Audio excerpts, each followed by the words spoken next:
The schools may be gone, but the legends live forever. Welcome to the Final Jumpshot podcast. Here's your host, Marcus Carlton. Welcome back to another episode of the Final Jumpshot. Now, we're in the late stages of the fourth quarter of season 1, but we have another first for this episode. Episode 8 is going to be the first episode to feature a female superstar from the hardwood. Mary Adams, now known as Mary Adams-Holden, was a high-scoring post player in the late 80s for the purple and gold of the Swifton Lady Pirates and Coach Tim Gardner. As a matter of fact, Mary is still second all-time for most points in a single game in the NEA tournament. So without further ado, here is the story of Mary Adams, Swifton Lady Pirate. Well, joining me now on this episode of the Final Jump Shot is actually our first female guest that we've had, Mary Adams-Holden, former Swifton Lady Pirate. Mary, I appreciate you coming on the show with me. Well, thank you so much for having me, Marcus. So I'm pretty familiar with Swifton because where I grew up in Biggers Reno and Swifton were in the same conference for a number of years. And I know that basketball was just as important to the Swifton Pirate community as it was for where I grew up. So what are some of your favorite memories from your playing days at Swifton? Oh, gosh. You know what? I mean, I have some specific memories, like specific moments. I can't remember whole games, but I just know that it was a great time, in your life to be on a team in a small town. Some of our best memories, I think we had really good team. My 8th grade year, junior year, I know some of the older girls teams are really good in the 80s. So, I mean, we had a lot of success, and it was a lot of fun. It was a lot of work, but we really enjoyed being together and playing and, just going out and competing every, 2 nights a week. I think that's what we did back then.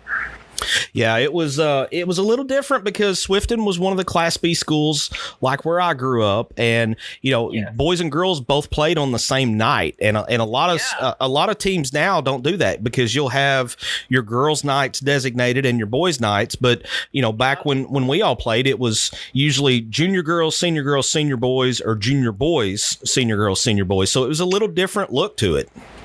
Yeah, I do. I remember that. And you brought that up. Yeah, it changed because my kids played, of course, when they played ball, it was a little different, like you just mentioned. But yeah, I remember that 3-game night, and a lot of those away games were a little late. Yeah, it was, there was nothing quite like having to go, an hour and a half bus ride away on a school night to play 3 games. And then you have that same bus ride all the way back because I don't know if you were this way, but I was this way a lot as a kid. I didn't want to ride back with my folks. I wanted to ride back on the bus with all of my friends. Yeah, no, that was unheard of back in the day. You rode the bus. Most people rode the bus. It was, that was just kind of closed it out. So. Yeah, and it was always a lot more fun to ride that bus home after a win than a loss because I don't know if your coaches were this way, but there were some nights that the night went so bad that if there was anything above a whisper going on the bus, coach was not going to be happy with you. Definitely. I've been told before, why are y'all smiling up in the stands after a loss? What's so great about the rest of the night? Yeah, we had a tough coach. So, yeah, I believe that. So to kind of piggyback off of that, tell me about your coach that you played for and who some of your teammates were. So my coach from 7th grade on, which, back then when you started junior high in the 7th grade, that was, how it worked. And junior high and high school were all together. But my 7th grade coach and on through junior year was Tim Gardner. And he had coached, he was young at that point, but he had coached for a couple of years. And I think he had coached at Delaplane before he came here. But he grew up in Marmaduke and he played ball in Marmaduke. So, he really was probably only 10 years older than we were at that time. But he was a really big part of my life for those 4 or 5 years that he was, coaching us, and a wonderful person. I actually spoke to him a couple of weeks ago to prepare for this because I knew that he would remember more than I did. And we talked for 2 hours and it was like it was nothing. But he was a great coach, and he really had a great impact on my life. So tell me about some of your teammates that you played with over at Swifton. So, on my team, I played with some girls that were usually, there was a group that was a little bit older. Like when I was in the 8th grade, I did play a lot. I started, but I would play with Andrea Dukes was one, Gail Lloyd was one. And then, of course, when I was in 7th grade, it was Joy Holt, Candy King, Kim Dudley. And, of course, you jump up when you go into senior high basketball and you're a sophomore, they're seniors. But the ones that really, all of those girls were really good teammates, but I learned more from the group from 86, who was Kim Smith, Michelle Butler, Valerie Green. So when I was in school, we had, you would have senior girls practice 6th hour, and then senior boys had 7th hour, and then you would come after school. So, from the 7th grade on, I was in the gym for hours after school because I practiced with the senior girls. Well, that team was really good that year, 86, and they went to regional tournament, which was in Newark that year. And that was when they first had that nice big gym. And I remember that we got to move up and play with them when we were freshmen. And we got to, after your junior high career was over, if, you had the opportunity they would move the 9th graders up. So we got to play in the regional tournament, and we actually got to play in a game because unfortunately that team was getting beat, but they were really good players. And they really taught me a lot in practice, and they were tough. They were a little bit mean, but they taught us to be good players.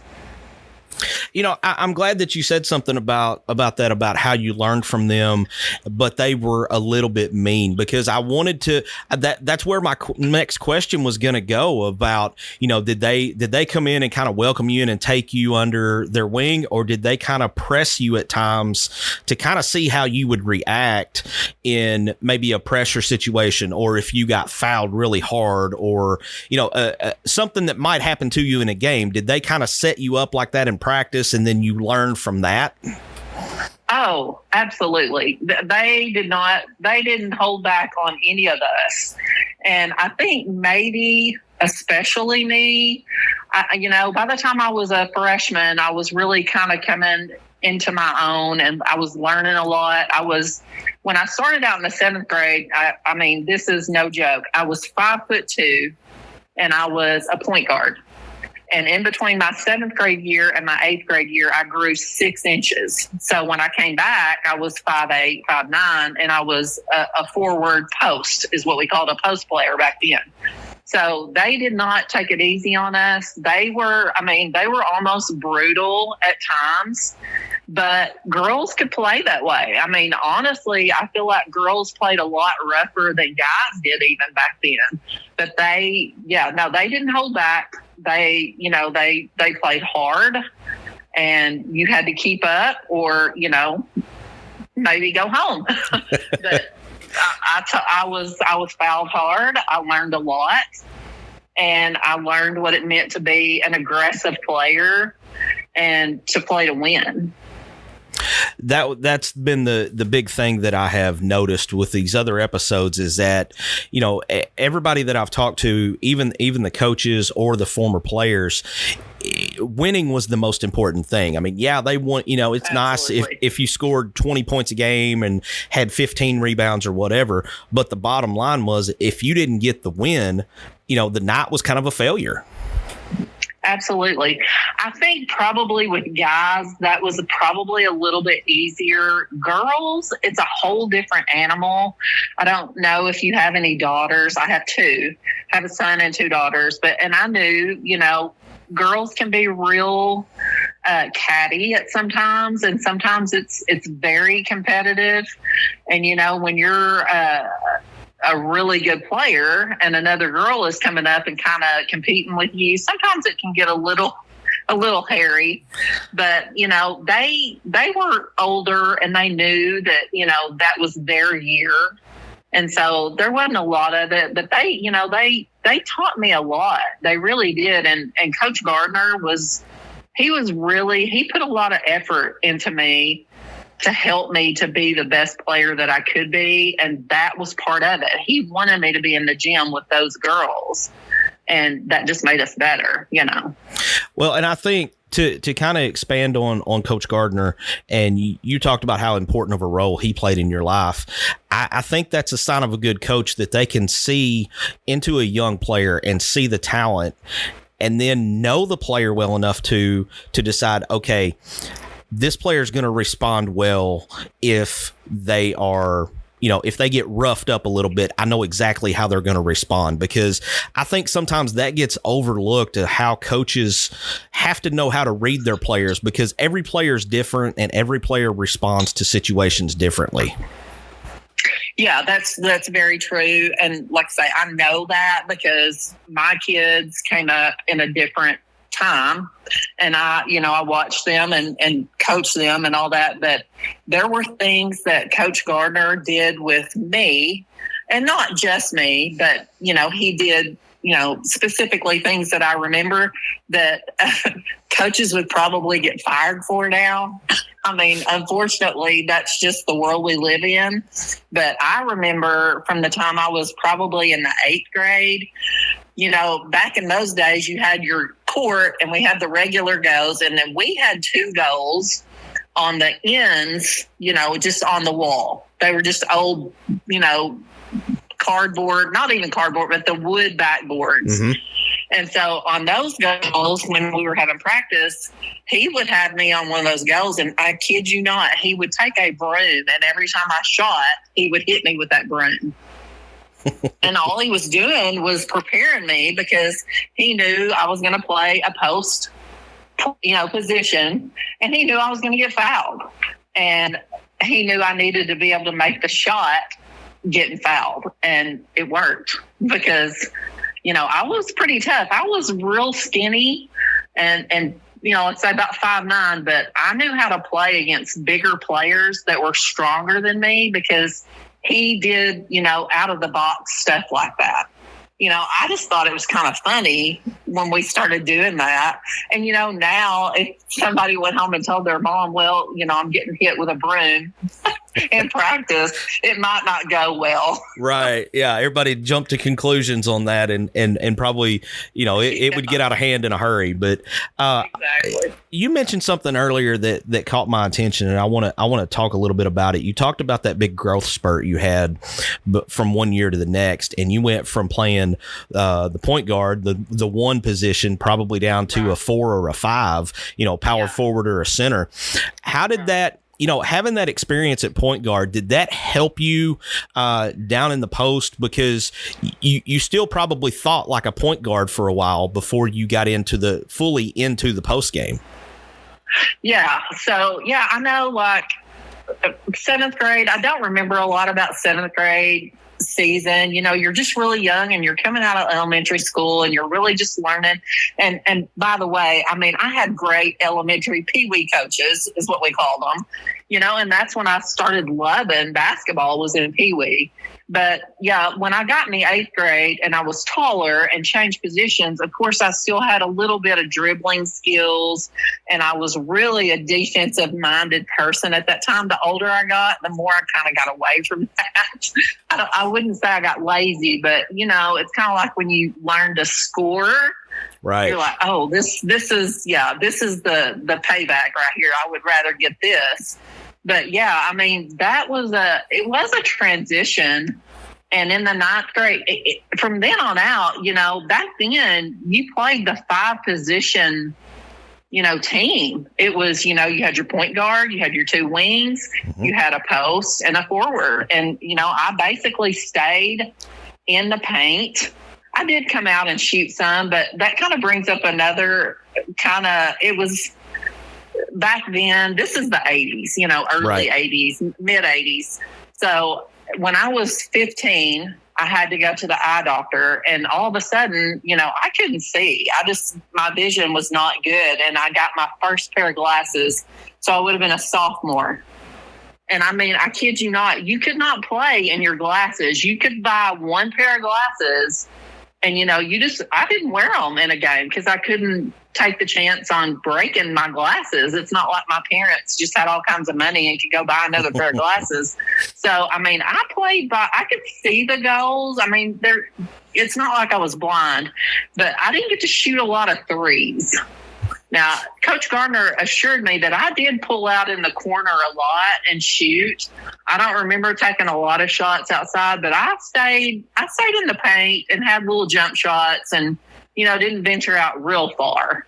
In regards to that of you playing the 5 position, this was a time where the game where everyone had very specific roles, from the point guard to the wings to your forward and your post. You had specific role that you had to play, and you didn't get outside of your role. Like if you were a post player, you shot from probably 10 to 15 feet in and then rebounding, and that was pretty much your role. Now it's changed a little bit to where you see as many post players stepping out and trying to shoot 18, 19-foot jump shots as they do layups, and it's just a testament to where the game has gone. I'm personally a bigger fan of when you have those designated roles. I guess that's because the way I was raised and the way I was taught to play the game, but it's so different now that I know there's probably some people listening to this that it's kind of hard for them to imagine that, you just had certain things you did. You didn't float all over the floor. You stayed in your designated area.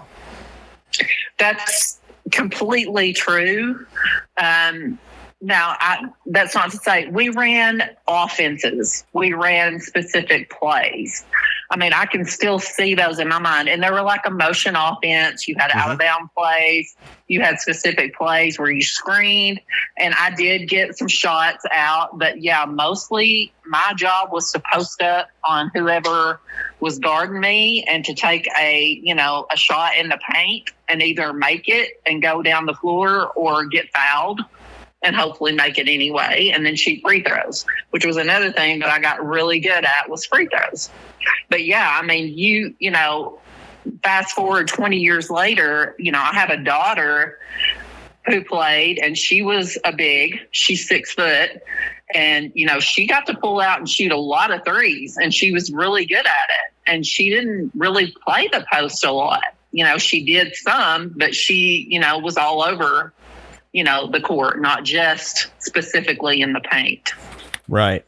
So during your time at Swifton, I said I was pretty familiar with Swifton, but one thing I'm not real familiar with is who was Swifton's big rival? I had to, I told you I was talking to Coach Gardner. I had to talk to him about that because honestly, we had several teams in our conference, but I know that one of our biggest rivalries, like in conference, was Lynn. And then BlackRock had pretty good teams, but, our like rivalries, just non-conference were just down the road was Tuckerman. That was always a big rivalry with us because we're 8 miles down the road, but they were a bigger school, so they weren't in our conference. So that was always a big rivalry.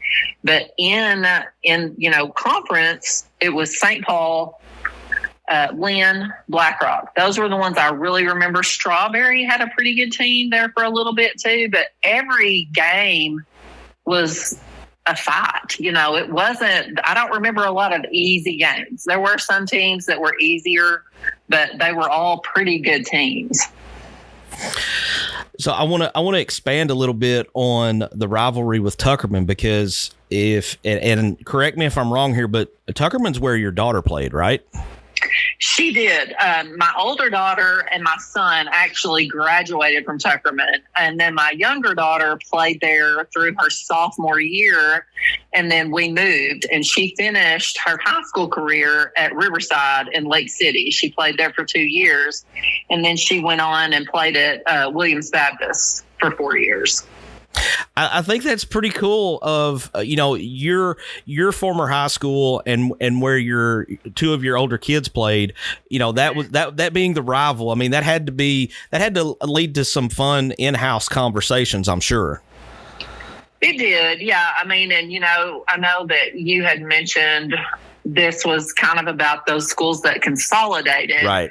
Well, that was, we played Tuckerman, and it was always a big deal. It really was. And normally we beat Tuckerman. I don't remember them ever beating us as girls. I know the guys were a lot more competitive with Tuckerman.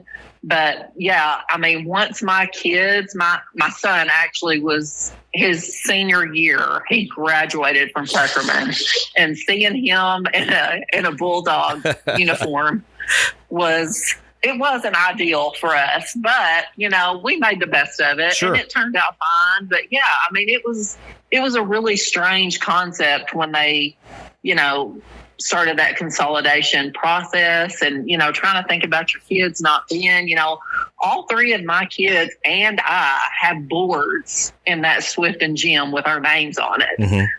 And it's pretty cool that we have that. I wish that they hadn't consolidated, but it turned out okay. So I'm glad that you went there, because I mean, it's like you're in my head here with the way the questions are.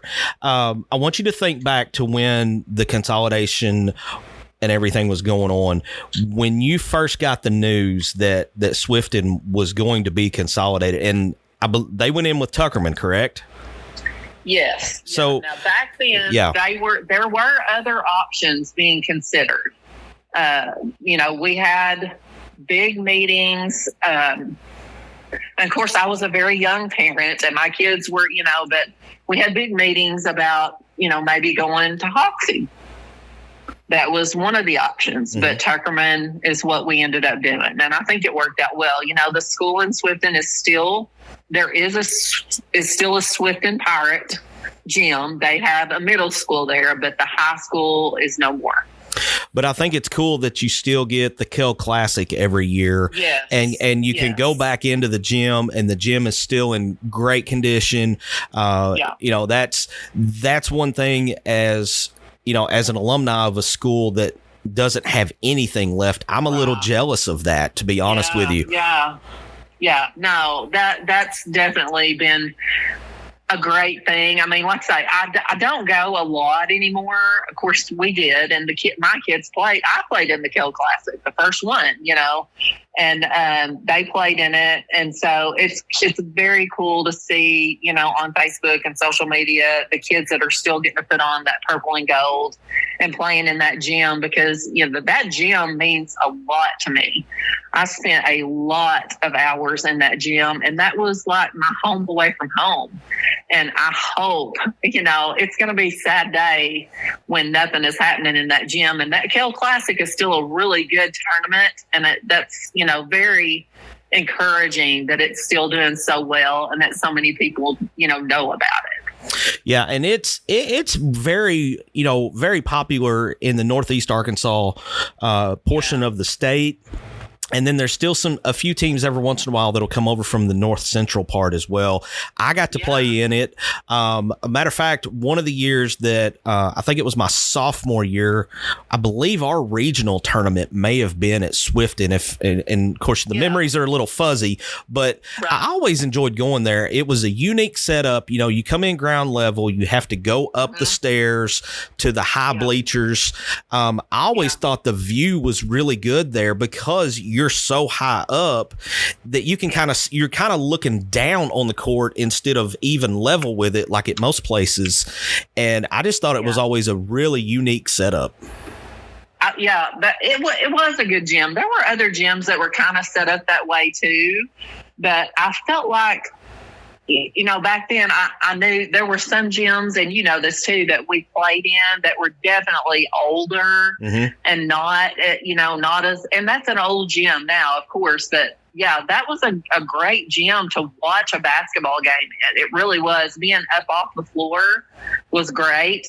Now, running those bleachers was not fun at all, and I had to run a lot of those, but it was a great gym. It's still a good gym, and I think they're actually working on making some improvements to that gym this year. Well, that's awesome. I always keep up with the Kell. I've been out there. My daughter played out there a few years ago when she was at Westside, and it brought back memories going in there because I hadn't been in there since I played, and I'm sure you can relate to this because there's certain places that you walk into and it's just immediately you have that feeling, your mind starts going down memory lane and you start thinking about, oh man, we got beat here, or we won a big game here. I mean, it's it's funny because my daughter had a game out at Mammoth Spring. I think it may have been her junior year, and I had not been out there since we played. And long story short, there was no love lost between my high school team and Mammoth Spring. And the instant I walked in, I immediately felt my blood pressure rise. And it was one of those deals of it did it without me realizing it had happened. And then I'm like, wait a minute, Marcus, you're 40-year-old man now. You got to calm down. This is not 1996. Everything's going to be okay. Yeah. But just walking in and you get the popcorn, you hear the shoes squeaking. There's a smell of like the leather and the varnish on the floor, and it's just, it just sets off all those memory triggers that. If you spent time playing ball and practicing like most of us did, it's just something that hits you hard. Absolutely. Yeah, it does. And being in that gym and you bringing up Westside, I guess I didn't know your kids maybe go to Westside, but yeah, Westside was one of the teams that we played in the Kell Classic. And I do remember this game. This is one of them that I remember, but I think I was a junior and Westside put us out of that Kell Classic in the semifinals. Oh, wow. I actually broke my wrist in that game. A girl stepped on my hand.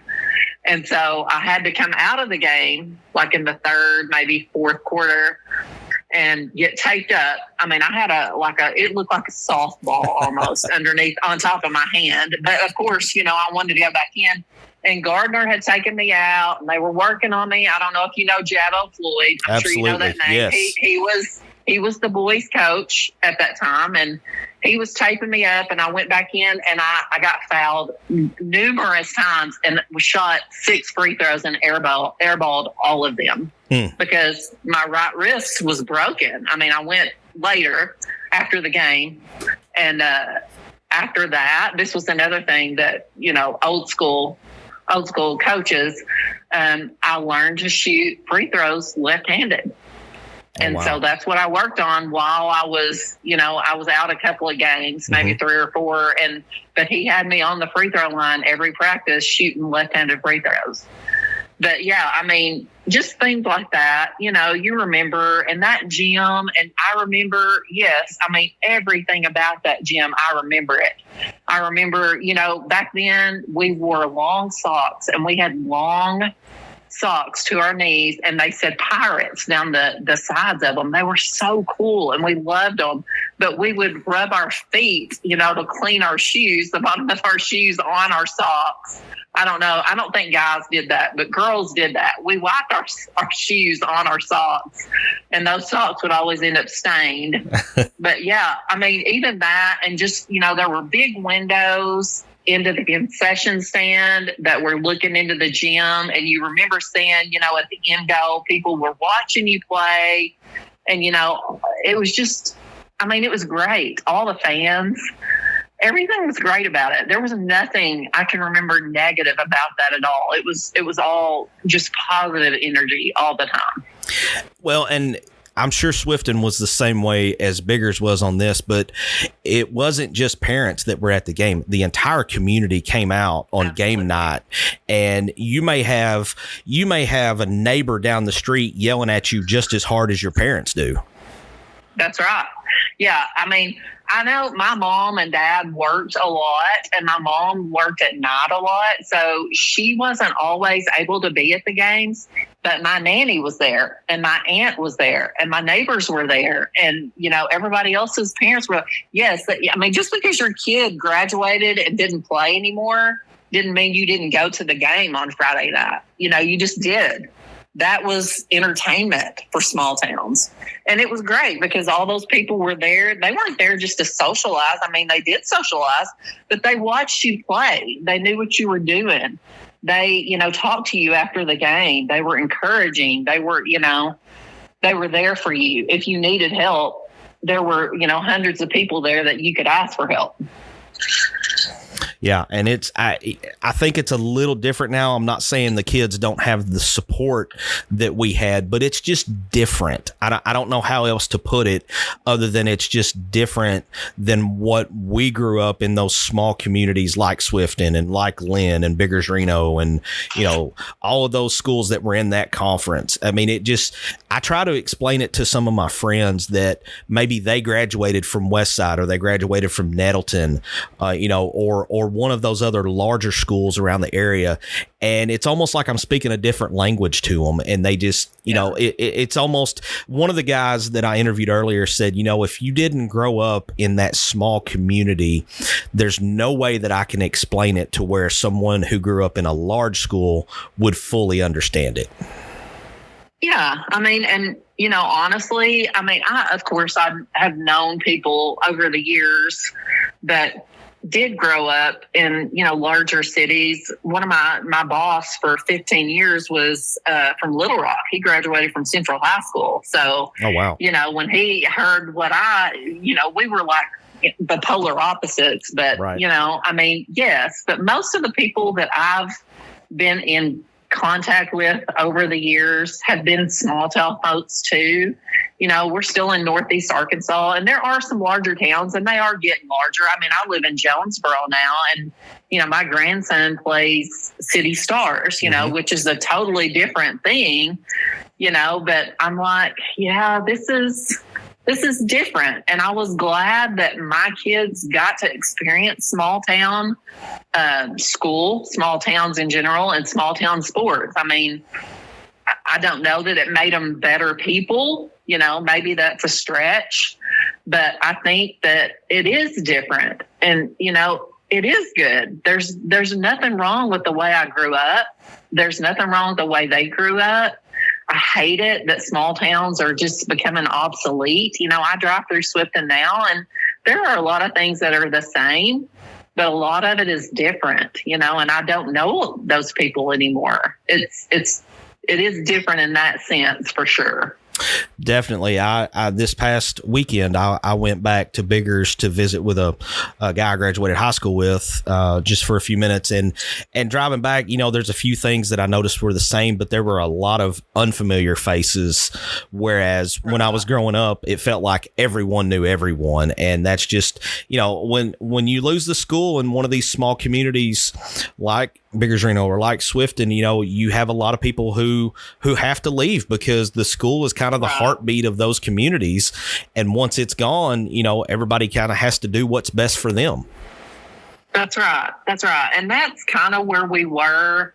Not really so much with my daughter that graduated from Riverside. I mean, Tuckerman and Riverside were basically the same division, right. But it was, life happens and you move away from things and it changes and you try to do what's best for your kids, of course. But I mean, that whole everybody knowing you and, in the 80s and 90s, my brother was 4 years younger than me and he grew up in the 90s, early 90s. But, back then you didn't do anything without somebody knowing what you were doing. Yep. And you didn't get in other people's business, but there would be a phone call and you would get home and people would know. I mean, but they were looking out for you. They weren't trying to get you in trouble. They just wanted what was best for you. And they wanted all the kids to do well and to grow up and be good people, and small towns, they're great. They are. They're great. There's nothing wrong with coming from a small town. All right. Last question here, and I'll let you get out with this one. You mentioned that you had kids that played ball. What's more nerve-wracking, Mary as a player or Mary as a mom watching your kids play? There's no, that's an easy question. I had a great time playing basketball. That was, being a player and being on a team and having success and, having a record here or a record there, or, people remembering, this or that. It's great to be a big fish in a small pond. And that's basically what I was. But when you start watching your kids have success at something that you love, and you see that they love it too. And, my older two kids, they did love playing. They weren't as passionate about it as my younger daughter, but they were good and they had success. But, when you're watching your kids succeed and, learn and, have a good time, it's great. It's also the worst time in your life, and you probably know this, but I've never been so upset or so irate or so, joyful or just, whatever the nth degree of whatever that emotion is. Yeah, of course, with your kids, it's so much better. And I remember their games way more than my games, way more. I can relate. Yes.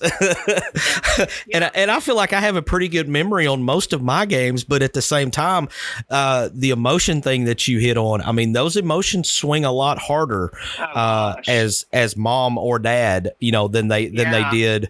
And I was a guy that played with emotion too, but it just doesn't compare. No, it's totally, one really funny, so my son was a big kid. Really big kid. We're talking about 6'5", 6'6". By the time he was 6'5" by the time he graduated high school. Big kid, 250 pounds. And I remember him getting pushed around a little bit, if you can believe that. And I remember wanting to go out on the court, protect my baby. Right. Yeah. But, he just kind of looked at me and shook his head. And I, of course, gathered myself. But yeah, it's a totally different animal when you're, I think it's easier when you're on the court than when you're out there having to, restrain yourself. 100%. I understand that mama bear mode kicked in for you. And gosh, it did many times, many times. Yeah. Well, I can't finish this out without reminding everyone that, you're still in the record books of the NEA. You're tied for second in most points in a single game. Looks like against Wiener in the opening round of the 87-88 season, you put a 40 burger on Wiener. Yeah. I do remember that somewhat. I remember that game. I didn't know that was a record for a long time. And then one time, social media, all of a sudden, my daughter tags me on Facebook and, it was an NEA tournament, whatever. And, I still had a record. And I was like, wow, that's pretty cool. I didn't even know it was a record. But, yeah, I remember that game somewhat. And we actually beat Lynn in that tournament, too, to get, we beat Wiener, beat Lynn. Then we played Mark Tree, if I remember. And back then, the girls didn't get to play on the big court until they got into the semifinals. We played up on the upper deck, So we got to get down to the big floor, and then Mark Tree took it away from us. That was a little different, team than what we were used to. But, yeah, I remember that game. I had a really good game. I shot a lot of free throws, didn't miss a free throw. It was a cool game. It was great. There was a lot of games that, I don't remember ever playing a game where I didn't have a good time. it was great. So there's two people ahead of you tied with 42 points. It's Lori Carter from Cave City and JC Brown from Hoxie. They had each of them had 42. And then you're next in line, and you share the second place honor with Lisa Bagley from Sloan Hendricks.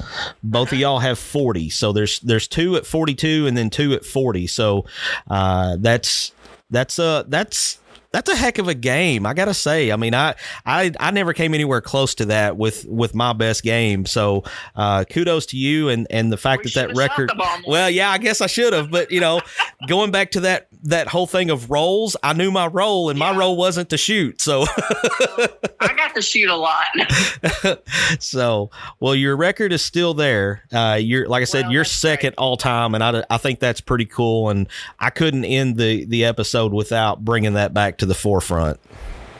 Yeah, well, I appreciate it. I mean, it is really, it's very, very cool to know that you still have something out there that was, impressive. And yeah, you didn't hear a lot of 40-point games going on.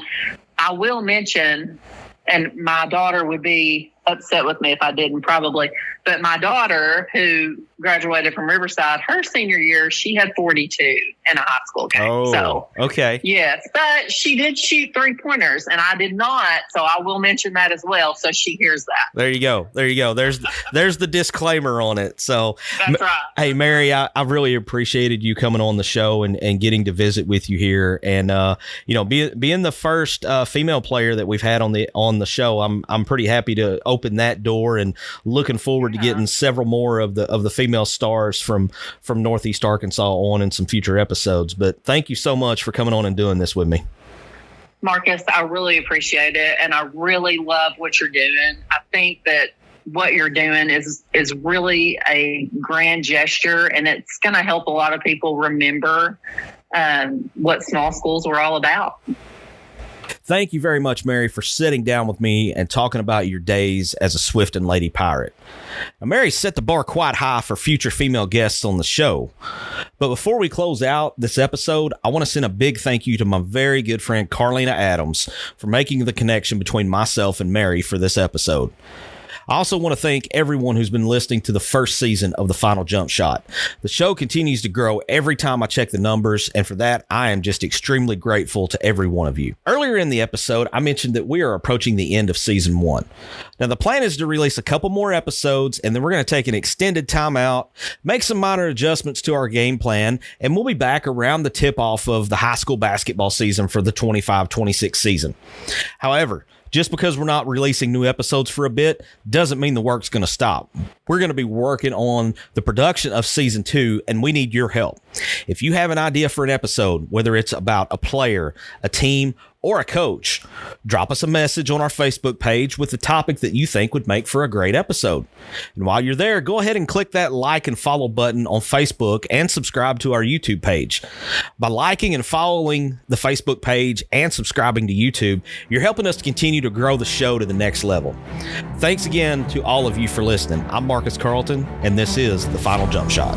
You've been listening to The Final Jump Shot, a Cam Productions podcast. Subscribe to The Final Jump Shot to ensure you never miss an episode.